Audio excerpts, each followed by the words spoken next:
এর সাথে সহবাসের ক্ষেত্রে স্বামী স্ত্রীর ক্ষেত্রে নারী পুরুষের ক্ষেত্রে দেখা যায় যে বিভিন্ন ধরনের ফোর প্লের মাধ্যমে যখন তারা অর্গাজমে যায় সেই ফোর প্লেরই কিন্তু একটা গুরুত্বপূর্ণ অংশ হচ্ছে লাভ বাইট এবং ফোর প্লেতে কিসিং লিকিং এবং প্রত্যেকটা টাচিং সাকিং এই প্রত্যেকটাই কিন্তু ফোর প্লের একটা গুরুত্বপূর্ণ অংশ এবং সেখানকারই আরেকটা পার্ট হচ্ছে লাভ বাইট।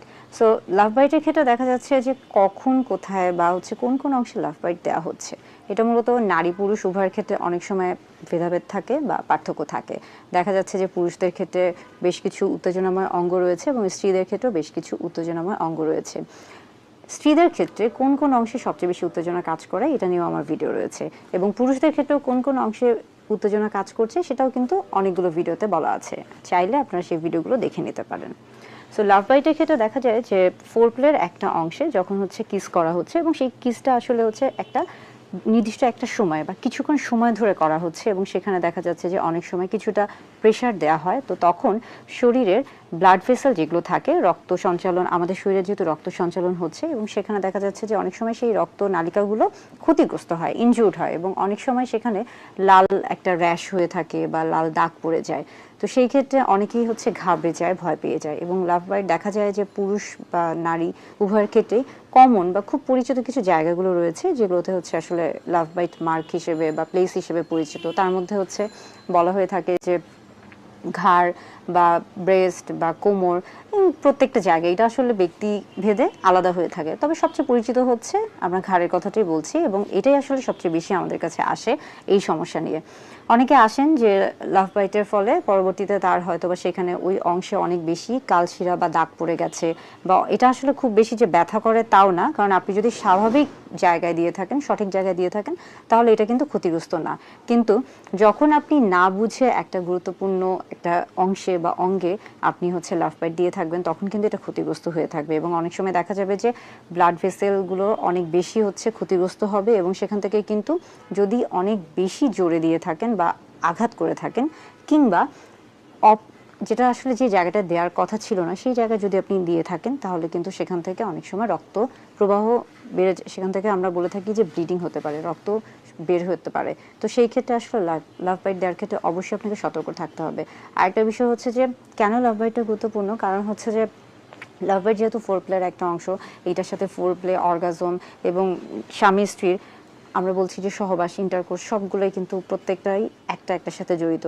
তো সেই হিসেবে আসলে এই বিষয়টা গুরুত্বপূর্ণ, কিন্তু যেহেতু অনেকে মনে করে থাকেন যে এটা আসলে স্বাস্থ্যকর কিনা কিংবা এটা ঝুঁকিপূর্ণ কিনা, অনেকেই এসে আমাকে কিন্তু এই প্রশ্নগুলো করেছেন, তাদের জন্য মূলত এই ভিডিও বার্তা তৈরি করা। আর আরেকটা বিষয় হচ্ছে যে প্রত্যেকটা মানুষের ক্ষেত্রে শরীরে দেখা যায় যে আমরা বলে থাকি যে বিভিন্ন ধরনের আমরা রক্ত পরীক্ষা করে থাকি এবং সেগুলোকে অনেক সময় দেখবেন যে ব্লিডিং টাইম বলা হয়ে থাকে, ক্লটিং টাইম বলা হয়ে থাকে, অর্থাৎ এক একটা মানুষের ক্ষেত্রে ব্লিডিং টাইম, রক্ত যখন হচ্ছে কোনো একটা জায়গায় কেটে যাচ্ছে সেখানে কতটুকু সময়ে হচ্ছে সেই রক্তটা জমাট বাঁধছে কিংবা কতটুকু সময় ধরে সেখানে রক্ত প্রবাহ চলতে থাকবে, এগুলোর কিন্তু একটা হচ্ছে সময় নির্ধারণ করা থাকে। তো আপনি যখন লাভ বাইট দিয়ে থাকবেন, যদি দেখা যায় যে কারো ক্ষেত্রে ব্লিডিং টাইম এবং এই ক্লটিং টাইমটা ঠিক মতো থাকছে না, অর্থাৎ স্বাভাবিক যতটুকু থাকার কথা ছিল তার চেয়ে কম বা বেশি হচ্ছে, তখন যদি কোনো ব্লাড ভেসেল ইনজুর্ড হয়ে থাকে, ক্ষতিগ্রস্ত হয়ে থাকে, তখন কিন্তু এটা তার জন্য সমস্যা। তো সেই ক্ষেত্রে আসলে অতি দ্রুত চিকিৎসকের পরামর্শ নেবেন। আর যদি খুব স্বাভাবিক হয়ে থাকে, শুধুমাত্র একটা হালকা কালো দাগ হয়ে থাকে, তাহলে সেই ক্ষেত্রে আপনি চাইলে বরফ দিতে পারেন, ঠান্ডা বরফ দিতে পারেন, অর্থাৎ আইস দিলে সেই দাগটা আস্তে আস্তে হালকা হয়ে যাবে। আবার অনেকে আমাদের কাছে আসেন যে হয়তোবা তার খুব দাগটা দেখতে খারাপ লাগছে, তিনি বাহিরে যেতে পারছেন না, সেই ক্ষেত্রে অনেকে আবার বিভিন্ন রকমের প্রসাধনী ব্যবহার করে থাকেন। তবে আমি বলে থাকবো যে এই ধরনের যদি কোনো সমস্যায় ভুগে থাকেন তাহলে সেই ক্ষেত্রে সবচেয়ে ভালো হবে একজন চিকিৎসকের পরামর্শ নিয়ে চলার। অনেকেই জানতে চেয়েছেন যে কেগেল এক্সারসাইজ কি বা এটা কিভাবে করা যায় বা কেন করা যায়, এটার প্রয়োজনীয়তা কি। আজকে মূলত কথা বলবো এই কেগেল এক্সারসাইজ নিয়ে। কেগেল এক্সারসাইজ মূলত এমন এক ধরনের এক্সারসাইজ যেটা আমাদের পেলভিক ফ্লোরে যে মাসেলগুলো রয়েছে সেটাকে স্ট্রেনদেন করে। অর্থাৎ আমি যদি আরেকটু সহজভাবে বলি, আমাদের কোমরে যে হাড্ডি রয়েছে এবং সেই হাড্ডিগুলোকে কিন্তু মাংসপেশি আবরণ করে থাকে বা ধরে রাখে, এবং এটা যখন হচ্ছে মাংসপেশি এবং হাড্ডির যখন এই আবরণটা তৈরি হয়ে থাকে তখন এটা কিন্তু একটা বাটির মতো অংশ কিছুটা এভাবে থাকে, হ্যাঁ, এই অংশটাকে আমরা পেলভিক ফ্লোর বলে থাকি এবং এই পেলভিক ফ্লোরের মধ্যে অনেক গুরুত্বপূর্ণ অঙ্গ প্রত্যঙ্গের অঙ্গ বিশেষ থাকে, যেমন এখানে মূত্রনালী, মূত্রথলি এবং জননাঙ্গের কিছু অংশ থাকে এবং এর পাশাপাশি এখানে কিন্তু আর্টারি, ভেইন, নার্ভও থাকে এবং পাশাপাশি কিন্তু এই যে মাংসপেশি থাকছে, হাড্ডি, সবকিছুই কিন্তু এটা একটা আবৃত করে রাখছে একটা বাটির মতো একটা বিষয়। এখানে বাটির পেলভিক ফ্লোর দেখতে অনেকটা এরকম। পেলভিক ফ্লোরের নিচের এবং কিছুটা সামনের অংশের দিকে যদি আমরা খেয়াল করে থাকি, সেখানে কিছু ছিদ্র থাকে এবং এই ছিদ্র দিয়ে মূলত আমরা মলদ্বারের যে রাস্তা রয়েছে সেটা বের হয় এবং মূত্রথলির যে ছিদ্র রয়েছে সেটা বের হয়। আবার অনেকের বিশেষ করে পুরুষ জননাঙ্গ সেটা বের হয়ে আসে বা জননাঙ্গ বেরিয়ে আসে। এই ছিদ্রগুলো দিয়ে মূলত এই অংশগুলো বের হয়ে আসে বা বাহির হয়ে আসে। পেলভিক ফ্লোরের একটা গুরুত্বপূর্ণ বিষয় রয়েছে। পেলভিক ফ্লোরের ক্ষেত্রে যদি পেলভিক ফ্লোরের মাংসপেশিগুলো দুর্বল হয়ে যায়, তাহলে সেই ক্ষেত্রে কিন্তু এই যে পেলভিক ফ্লোরের মধ্যে যে অংশগুলো থাকছে, এত গুরুত্বপূর্ণ অংশ থাকছে, এগুলো কিন্তু অনেক সময় কিছুটা ক্ষতিগ্রস্ত হতে পারে, কিংবা এখানে যে আর্টারি, ভেইন এবং নার্ভ আছে সেগুলো কিন্তু ক্ষতিগ্রস্ত হতে পারে। জিনসেং নারী পুরুষ উভয়ের ক্ষেত্রে যৌন শক্তি, যৌন আগ্রহ, যৌন ইচ্ছা, যৌন আকাঙ্ক্ষা প্রত্যেকটি বিষয়কে বৃদ্ধি করতে সহায়ক ভূমিকা পালন করে থাকে। মাকা রুট মূলত নারী পুরুষ উভয় শরীরে যৌন শক্তি, যৌন স্বাস্থ্য উন্নত রাখতে সহায়ক ভূমিকা পালন করে থাকে। প্রিয় দর্শক, আজকের ভিডিওটি একটি স্পন্সর্ড ভিডিও। ভিডিওটি স্পন্সর করেছে ভার্চুয়াল ক্লিনিক এবং আমার হাতে যে প্রোডাক্টটি রয়েছে এটি পাঠিয়েছে ভার্চুয়াল ক্লিনিক। অথেন্টিক প্রোডাক্টের জন্য সরাসরি যোগাযোগ করবেন ভার্চুয়াল ক্লিনিকের সাথে। জিনসেং আমাদের শরীরের রোগ প্রতিরোধ ক্ষমতা বৃদ্ধি করে। জিনসেং আমাদের শরীরের রক্ত চলাচলে সহায়তা করে। জিনসেং নারী পুরুষ উভয়ের ক্ষেত্রে যৌন শক্তি, যৌন আগ্রহ, যৌন ইচ্ছা, যৌন আকাঙ্ক্ষা প্রত্যেকটি বিষয়কে বৃদ্ধি করতে সহায়ক ভূমিকা পালন করে থাকে এবং পাশাপাশি যৌন হরমোনও বৃদ্ধি করে থাকে।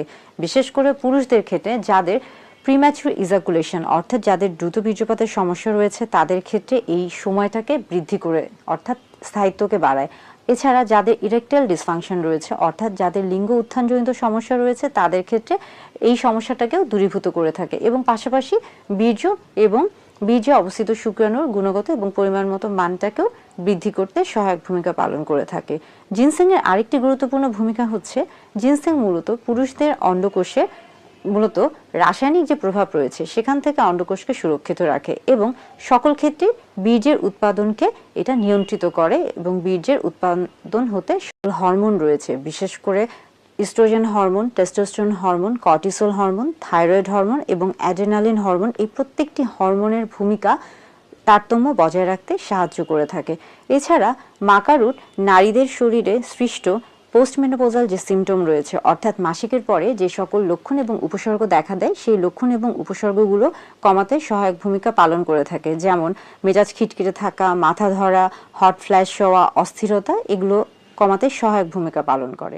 মাকা রুট পুরুষদের ক্ষেত্রে বীর্যের গুণগত মান বৃদ্ধি করে, পরিমাণগত মান বৃদ্ধি করে এবং বীর্যে অবস্থিত শুক্রাণুর ক্ষেত্রেও গুণগত এবং পরিমাণগত মান বৃদ্ধি করে থাকে। এবার চলুন জেনে নিই অশ্বগন্ধা সম্পর্কে। অশ্বগন্ধা, মাকা এবং জিনসেং সবগুলি মূলত ভেষজ উদ্ভিদ। অশ্বগন্ধা মূলত উইন্টার চেরি হিসেবে পরিচিত, এটি একটি ভেষজ উদ্ভিদ। অশ্বগন্ধা যেহেতু শরীরে শক্তি বৃদ্ধি করে থাকে, তাই এটা ইন্ডিয়ান জিনসেং হিসেবেও পরিচিত। অশ্বগন্ধা নারী পুরুষ উভয়ের শরীরেই যৌন শক্তি বৃদ্ধিতে সহায়ক ভূমিকা পালন করে থাকে। এছাড়া দেখা যায় যে পুরুষদের ক্ষেত্রে বিশেষ করে বীর্যের পরিমাণ এবং শুক্রাণুর পরিমাণ ও গুণগত মান বজায় রাখতে সহায়ক ভূমিকা পালন করে। এছাড়া অশ্বগন্ধা আমাদের শরীরে ক্লান্তি দূর করে থাকে, ব্যথা এবং প্রদাহকে কমাতে সহায়ক ভূমিকা পালন করে। অশ্বগন্ধার আরেকটি গুরুত্বপূর্ণ ভূমিকা তা আমাদের মানসিক চাপ নিয়ন্ত্রণ করে থাকে, এজন্য এটা অ্যাডাপ্টোজেন হিসেবে পরিচিত।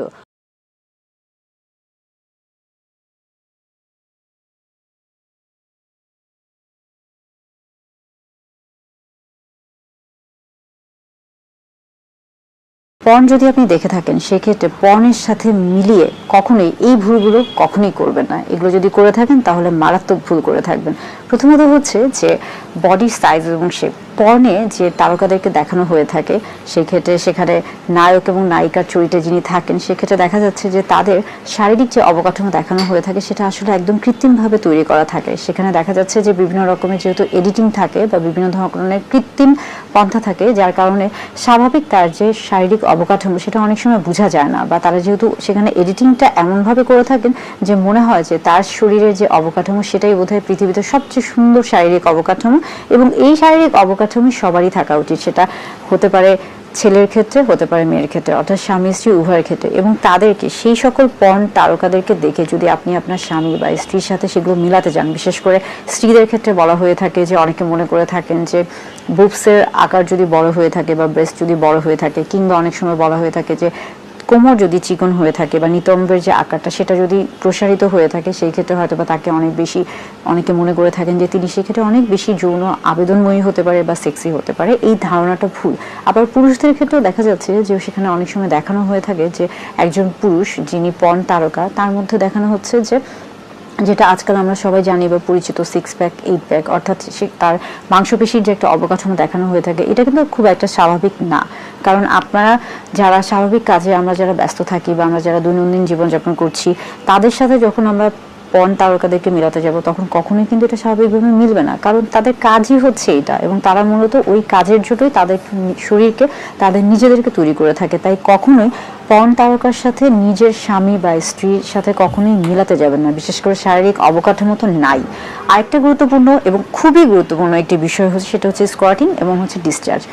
পর্নে দেখানো হয়ে থাকে, বিশেষ করে পর্ন তারকা বা নায়িকাদের ক্ষেত্রে দেখানো হয়ে থাকে যে সহবাসের পরে বা সেক্সের পরে স্ত্রীর ক্ষেত্রে বা নারীর ক্ষেত্রে অনেক বেশি পরিমাণে ভ্যাজাইনাল ডিসচার্জ হয়ে থাকে। অর্থাৎ দেখানো হয়ে থাকে যে পর্ন তারকাদের ক্ষেত্রে যিনি স্ত্রীর ভূমিকায় আছেন বা যিনি নারীর ভূমিকায় আছেন তার ক্ষেত্রে দেখানো হচ্ছে যে সেক্সের পরে তার যে ডিসচার্জটা হচ্ছে, যোনিপথ থেকে যে রসটা বের হচ্ছে সেটার পরিমাণটা অনেক বেশি, অর্থাৎ অর্গাজমের ক্ষেত্রে দেখানো হচ্ছে যে সেটার পরিমাণ অনেক বেশি হয়ে থাকে।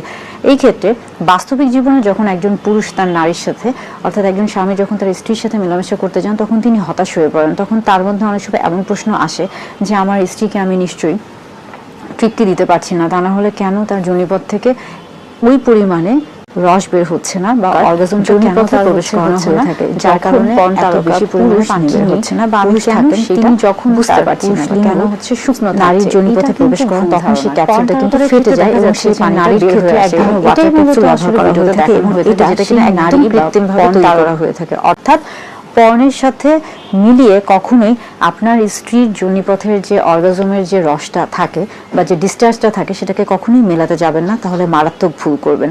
একইভাবে যদি পুরুষদের ক্ষেত্রে বলে থাকি যে পর্নের পুরুষদের ক্ষেত্রে দেখানো হয়ে থাকে যে সেখানে পুরুষদের যে বীর্যটা বের হচ্ছে বা যে সিমেন্টটা বের হচ্ছে সেটা অনেকটাই সাদা দুধের মতো বা ঘন হয়ে থাকে, টক দইয়ের মতো। এটা কিন্তু ভুল ধারণা।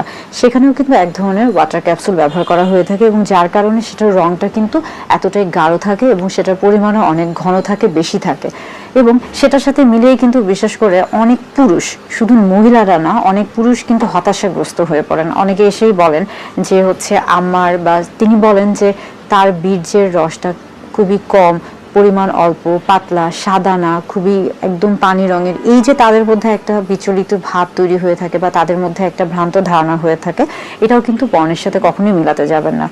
একটা জিনিস খেয়াল করবেন যে পর্নে যারা অভিনয় করছে, যে নায়ক বা নায়িকা বা যে তারকারা, যেহেতু এটা তাদের পেশা, এই পেশা তারা ভালোভাবে করতে গিয়ে দেখা যাচ্ছে যে ঠিক ওই মুহূর্তে বা ওই কয়েকদিন আগে বা ওই ভিডিওটা করার আগে তারা বেশ কয়েকদিন বিভিন্ন ধরনের ওষুধ গ্রহণ করে থাকে বা বিভিন্ন ধরনের কার্যকলাপ করে থাকে, যার কারণে তাদেরকে যেন ওই ভিডিওতে সবচেয়ে ভালো দেখে। কারণ ধরুন যে 100টা পর্ন আছে বা 10টা পর্ন আছে, সেই 100টা বা 10টা পর্ন থেকে আপনি কেন তাদের পর্নটাই নির্বাচন করবেন? সেই ক্ষেত্রে তাদেরকে অবশ্যই অনেক বেশি ইফোর্ট দিতে হবে, অনেক বেশি কাজ করতে হবে এবং সেই ক্ষেত্রে এডিটিংটাও তাদেরকে এমন সূক্ষ্মভাবে তৈরি করতে হবে যে যেন আপনি ওটা যেতে বাধ্য হন। এবং সেখানে এত বেশি অবাস্তব কাল্পনিক জিনিস তৈরি করা হয়ে থাকে যে মানুষ হয়তো বা অনেক সময় সেটাকেই বাস্তব মনে করে থাকে। অর্থাৎ পর্নের সাথে এই বিষয়গুলোকে কখনোই মেলানো যাবে না। পাশাপাশি আরেকটা গুরুত্বপূর্ণ বিষয় হচ্ছে ভার্জিনিটি। পর্নে দেখানো হয়ে থাকে অনেক সময় যে ভার্জিনিটির একটি ক্যাপসুল, এই ভার্জিনিটি ক্যাপসুল মূলত নারীর যোনিপথে প্রবেশ করানো হয়ে থাকে এবং এটা যখন পুরুষ লিঙ্গ প্রবেশ করে সাথে সাথে এটা ফেটে যায় এবং এখান থেকে একটা রক্তের মতো লাল বর্ণ বের হয়ে থাকে। এবং সেই ধারণা থেকে অনেকে মনে করে থাকেন যে স্ত্রীর যোনিপথে পুরুষ লিঙ্গ প্রথমবার প্রবেশ করা মানেই সেখানে রক্তপাত হওয়া, এবং সেটাকে অনেকে ভার্জিনিটি মনে করে থাকেন, ভার্জিন মনে করে থাকেন।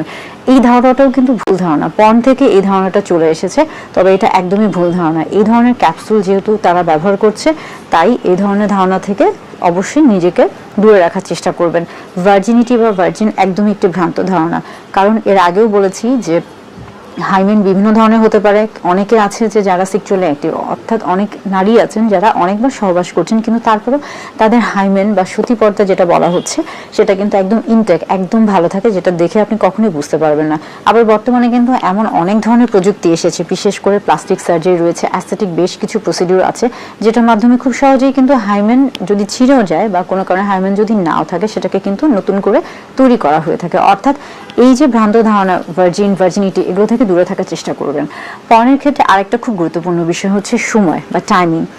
দেখা যায় অনেকেই বলেন যে তিনি পর্নে দেখেছেন আধা ঘন্টা করতে পারছেন, 1 ঘন্টা করতে পারছেন, কিন্তু বাস্তব জীবনে হয়তো বা 1 মিনিটও হচ্ছে না, বা 1 মিনিটের কম, বা 2 মিনিট হচ্ছে। এটা কেন?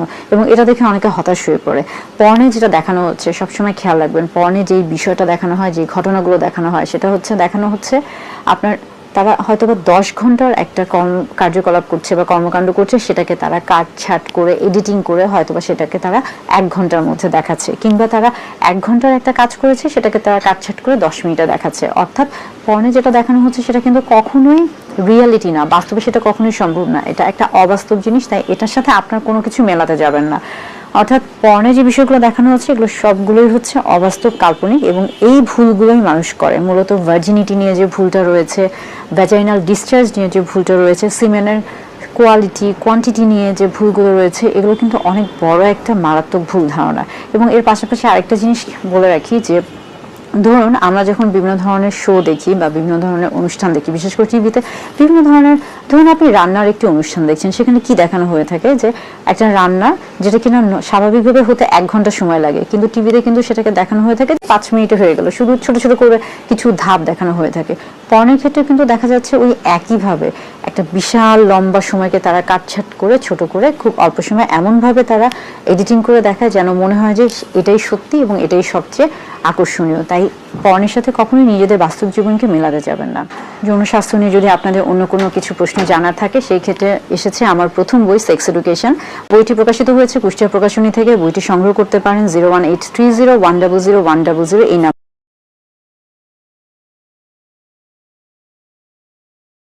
যৌনক্রিয়া তো প্রত্যেকটা নারী পুরুষ, প্রাপ্তবয়স্ক নারী পুরুষের ক্ষেত্রে খুবই স্বাভাবিক এবং প্রাকৃতিক একটি প্রক্রিয়া, এবং এই প্রক্রিয়ার ক্ষেত্রেও কিন্তু অনেক সময় দেখা যাচ্ছে যে অনেকেই বিভিন্ন দ্বিধা দ্বন্দ্বে থাকেন।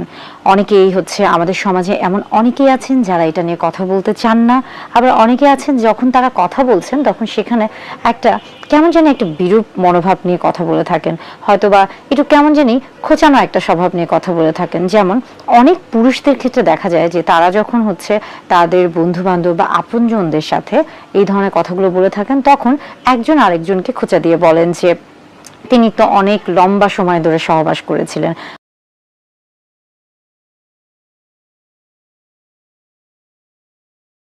বা তার স্ত্রীকে তিনি হচ্ছে অনেক কষ্ট দিয়ে হচ্ছে সহবাস করতে পেরেছেন, কিংবা তার স্ত্রী তার কাছে হেরে গিয়েছে, তিনি জিতে গিয়েছেন।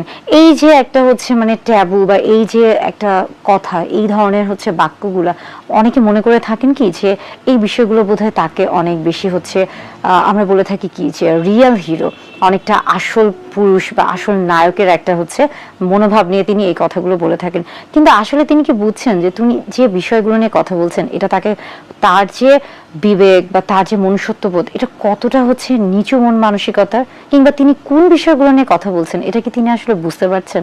কারণ এটা তো তার আসলে ব্যক্তিগত বিষয়।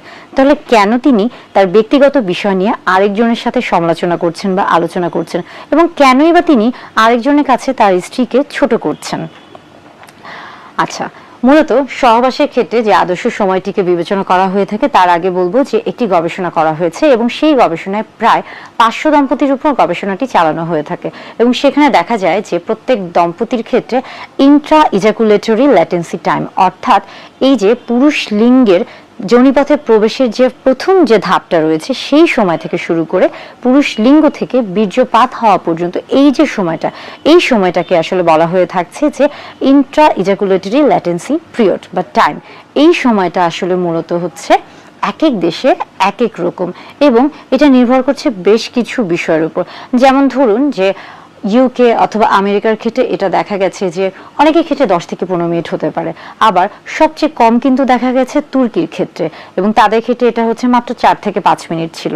তবে আমাদের এশিয়া মহাদেশের ক্ষেত্রে এটা কিন্তু গড়ে 5 থেকে সর্বোচ্চ 7 মিনিট হয়ে থাকে। অর্থাৎ এই যে আদর্শ সময়টা সহবাসের ক্ষেত্রে, এই যে সময়টা, এটা হচ্ছে এক এক দেশের ক্ষেত্রে এক এক রকম হয়ে থাকে। এবং এটা কিন্তু আসলে শুধু দেশ না, এটা কিন্তু হচ্ছে ভৌগোলিক অবস্থানের উপর যেমন নির্ভর করছে, পাশাপাশি কিন্তু একজন মানুষের শারীরিক মানসিক অর্থাৎ স্বাস্থ্যগত যে অবস্থা সেটার উপরে নির্ভর করছে। ধরুন একজন অনেক বেশি হচ্ছে রোগে আক্রান্ত এবং অনেক ধরনের ওষুধ খেয়ে থাকছেন, কিংবা তিনি বেশ কিছু আমরা বলে থাকি ক্রনিক ডিজিজ বা কোমরবিড কন্ডিশন, যেমন ধরুন যে ডায়াবেটিস বা উচ্চ রক্তচাপ, এই ধরনের সমস্যায় ভুগছেন, কিংবা অনেক বেশি ওজন আধিক্য রয়েছে তার মধ্যে, তাহলে কি তিনি কি আসলে হচ্ছে একইভাবে কি সেই আদর্শ সময়টি বজায় রাখতে পারবেন না? তার ক্ষেত্রে কিন্তু এই সময়টি পরিবর্তন হয়ে থাকবে। আবার আরেকটা জিনিস হচ্ছে সকলেরই জেনে রাখা উচিত যে আমরা বলে থাকছি যে 1 মিনিটের আগে যদি বীর্যপাত হয়ে থাকে তাহলে সেটা দ্রুত বীর্যপাত হয়ে থাকে, কিন্তু এই 1 মিনিটের পরে যদি কারো বীর্যপাত হয়ে থাকে এবং এই বীর্যপাতের ক্ষেত্রে নারী পুরুষ অর্থাৎ স্বামী স্ত্রী উভয়ে যদি তারা যৌন তৃপ্তি লাভ করে থাকেন তাহলে এটা কিন্তু তাদের জন্য আদর্শ সময়। অর্থাৎ ওই যে আমেরিকা বা ইউকে বা তুর্কি বা এই যে এশিয়া মহাদেশের এই যে সময়টা, এটার সাথে আসলে কখনো নিজেকে মেলাতে যাবেন না। আপনার এবং আপনার সঙ্গীর যে সময়টা, এই সময়টা আসলে আপনারা দুইজন সঠিকভাবে উপভোগ করতে পারছেন কিনা এবং সেখানে আপনাদের অর্গাজম হচ্ছে কিনা, বা আপনারা সর্বোচ্চ যৌন তৃপ্তি লাভ করতে পারছেন কিনা, বা আপনারা হচ্ছে স্বাচ্ছন্দ্য বোধ করছেন কিনা, এটাই মূলত হচ্ছে আসলে আদর্শ সময়। এবং আরেকটা খুব গুরুত্বপূর্ণ বিষয় হচ্ছে যে সহবাসের ক্ষেত্রে কখনোই তাড়াহুড়া করতে যাবেন না, কখনো মাথায় এই জিনিসটা নেবেন না যে আমাকে 20 মিনিট 30 মিনিট হচ্ছে করতে হবে পারতে হবে, এটা আসলে কখনোই সম্ভব না। মূলত আমাদের এই যে এশিয়া মহাদেশে যে সকল পুরুষ রয়েছেন তাদের ক্ষেত্রে এটা আসলেই হচ্ছে হতে পারে, একদম যে হতে পারে না তা না, তবে এটা অনেকটাই কিন্তু অসম্ভব বলেই বিবেচনা করা হয়ে থাকে। তাই সময়ের পিছনে আসলে না ছুটে সময়টাকে উপভোগ করুন এবং দুজন দুজনকে প্রাধান্য দিন, দুজন দুজনের ভালো লাগার উপর প্রাধান্য দিন, দুজন দুজনের আসলে যৌন তৃপ্তিটা দুজন সর্বোচ্চ সুখ লাভ করতে পারছেন কিনা সেটার উপরে প্রাধান্য দিন। যৌন স্বাস্থ্য নিয়ে সবসময় আসি আপনাদের সামনে। আজকে কথা বলবো এমনই একটি বিষয় নিয়ে, যৌন আগ্রহ এবং উত্তেজনা। আসলে কি এটা হচ্ছে যৌন ক্রিয়ার সাথে সম্পৃক্ত, কিংবা ডিজায়ার এবং অ্যারাউজাল কোনটা আগে কাজ করে? আগ্রহ আগে আসে নাকি উত্তেজনা আগে আসে, নাকি উত্তেজনা আগে আসে আগ্রহ পরে আসে, নাকি দুটো একসাথেই কাজ করে? এই বিষয়গুলো নিয়ে কথা বলবো। ডিজায়ার বলতে আসলে হচ্ছে বোঝাচ্ছে যে ডিজায়ার মূলত দুই ধরনের, বা আগ্রহটা আসলে হচ্ছে দুই ধরনের। একটা হচ্ছে স্পন্টেনিয়াস, যেটা নিজে থেকে আসে এবং এটার জন্য বাহির থেকে খুব বেশি প্রভাবিত করতে হয় না, এবং এই স্পন্টেনিয়াস ডিজায়ারটা আমরা মূলত দেখে থাকি বিভিন্ন ধরনের সোশ্যাল মিডিয়াতে। যেমন ধরুন যে আমরা নাটক দেখছি, সিনেমা দেখছি, গান দেখছি, মুভি দেখছি, এই বিষয়গুলো এইখানে নায়ক নায়িকাদের মধ্যে যে বিষয়টি দেখানো হয়, এবং এখানে বেশিরভাগই কিন্তু স্পন্টেনিয়াস হচ্ছে ডিজায়ার বা আগ্রহটা দেখানো হয়ে থাকে। যেমন দেখানো হয় যে দুজন একসাথে হাঁটছে এবং একসাথে হাঁটতে হাঁটতেই দুজনের মধ্যে একটা অন্যরকম যৌন আগ্রহ বা একটা উত্তেজনা কাজ করছে, এটা যেমন হচ্ছে স্পন্টেনিয়াস।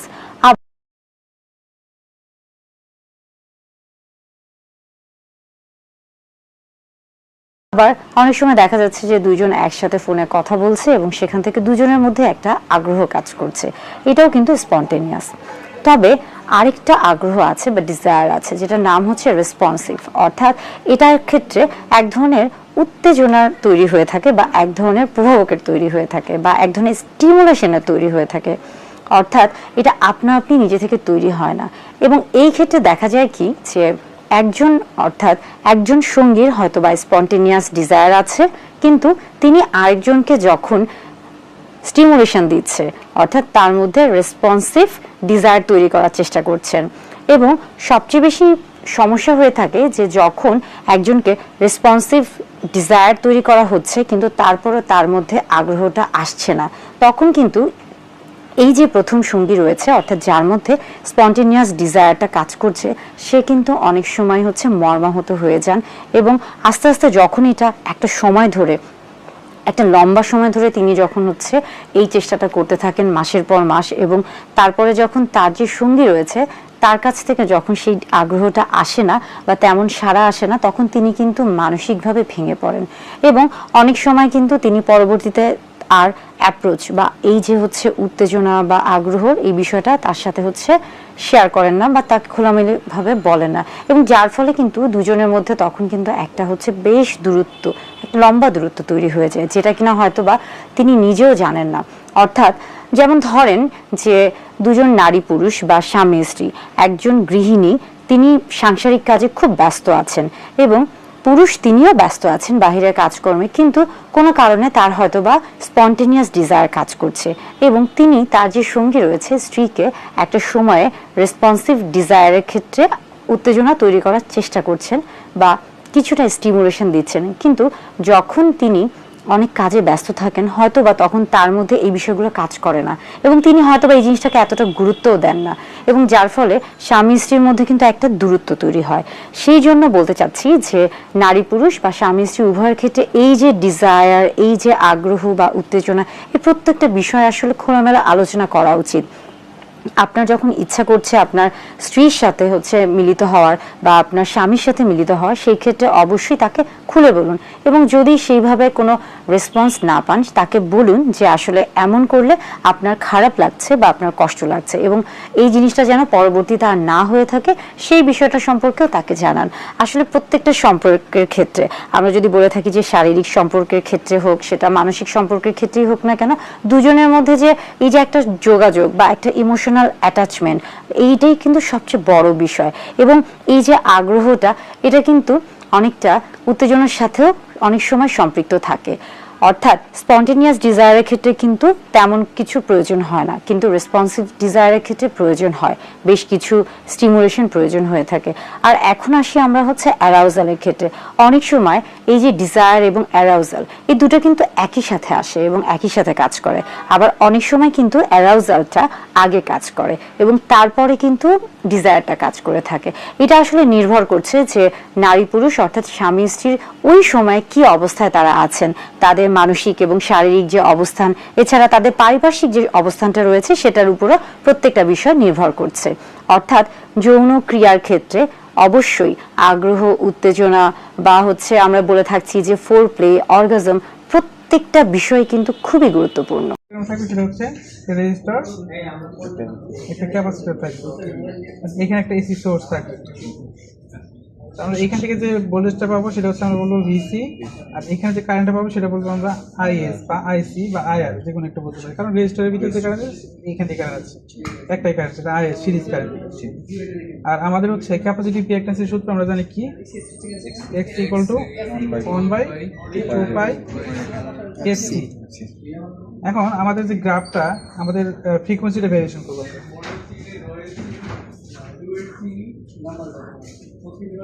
এটা হচ্ছে ফ্রিকোয়েন্সি 200, 400, 600, 1200।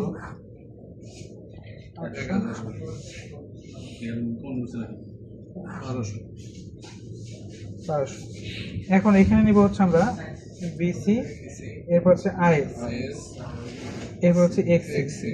এক্সিটা কি আমরা এখানে মেজার করে পাবো? এক্সি দুটো হবে, একটা এক্সপেরিমেন্টাল। হ্যাঁ, এটা এক্সপেরিমেন্টাল আর একটা হচ্ছে থিওরিটিক্যাল।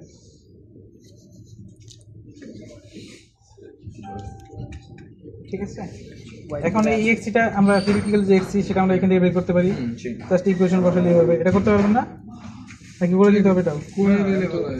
আচ্ছা, ভ্যালু বসালেই হয়ে যাচ্ছে। 2 পাই এর মান জানেন, এফ এর মান জানেন, সি এর মান জানেন, আমরা সি এর মান আমরা দিব এখানে 10 মাইক্রোফ্যারাড। ওটা তো সবার তো সেমই থাকবে। হ্যাঁ, সেমই থাকবে, 10 মাইক্রোফ্যারাড। এটা 150 ওহম রেজিস্টার। তাহলে 10 মাইক্রোফ্যারাডকে যদি ফ্যারাডে নিয়ে যেতে তাহলে কি করতে হয়? -6। এটাতে গুণ দিয়ে আসতে ভ্যালুগুলো বের হয়ে যাবে, প্রত্যেকটা ঘরে একটা করে ভ্যালু আসবে। পারবেন না? আচ্ছা, আর এক্সপেরিমেন্টাল যে এক্সি সেটা আমরা পাবো কিভাবে? BC by I. এই ভিসি আর আইএস এর ভ্যালুটা পেলে আমরা এই এক্সিটা পেয়ে যাবো, তাই না? তো আমাদের ভ্যালু কাঙ্ক্ষিত ভ্যালু কি কি? ভিসি আর আইএস। আর একটা গ্রাফ ড্র করবো আমরা, সেই গ্রাফটা হচ্ছে ফ্রিকোয়েন্সির একটা হচ্ছে এফ আর এটা হচ্ছে এক্সি। ফ্রিকোয়েন্সি আর এক্সির মধ্যে কিরকম সম্পর্ক হয় সেটা আমরা দেখবো এই এক্সির ভ্যালুর অনুযায়ী। এক্সির ভ্যালু কিরকম পরিবর্তন হচ্ছে সেটার উপর ডিপেন্ড করে। তো আমরা সার্কিট ডায়াগ্রাম অনুযায়ী সংযোগ দেই। তো সার্কিট ডায়াগ্রাম অনুযায়ী সংযোগ দিতে গেলে আমাদের হচ্ছে জাস্ট সিরিজ রেজিস্টার ক্যাপাসিটর আর সংযোগ দিব হচ্ছে এখান থেকে আমরা হচ্ছে একটা পাওয়ার সাপ্লাই নিব, সেটা অ্যাম্পলিটিউড সর্বোচ্চ করে দিয়ে ফ্রিকোয়েন্সিটা হচ্ছে সরি তো ফ্রিকোয়েন্সিটা একদম জিরোতে রাখলাম। এখন হচ্ছে এটা পজিটিভ, এটা হচ্ছে নেগেটিভ। তো পজিটিভ সাপ্লাই আমরা এখানে দিলাম, নেগেটিভ হচ্ছে এখানে দিলাম, আমাদের সার্কিট কমপ্লিট। ক্লিয়ার? আচ্ছা আমি মিটারটা নিয়ে আসি। মিটার আরেকটা হচ্ছে ভোল্ট মিটার।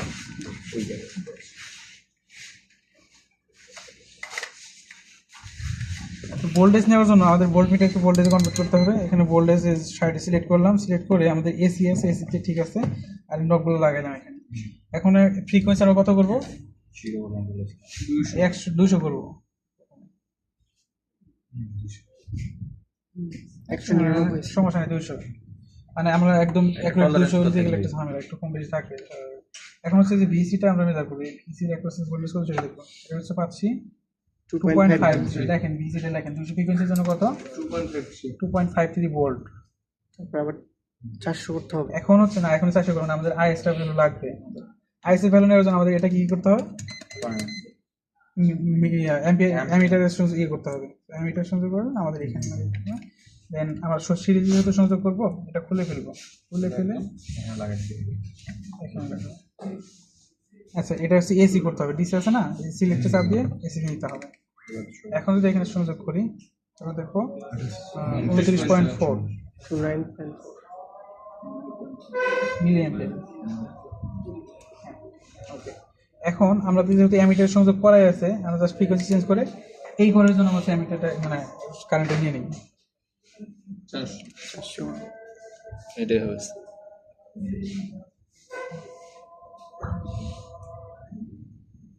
বেশি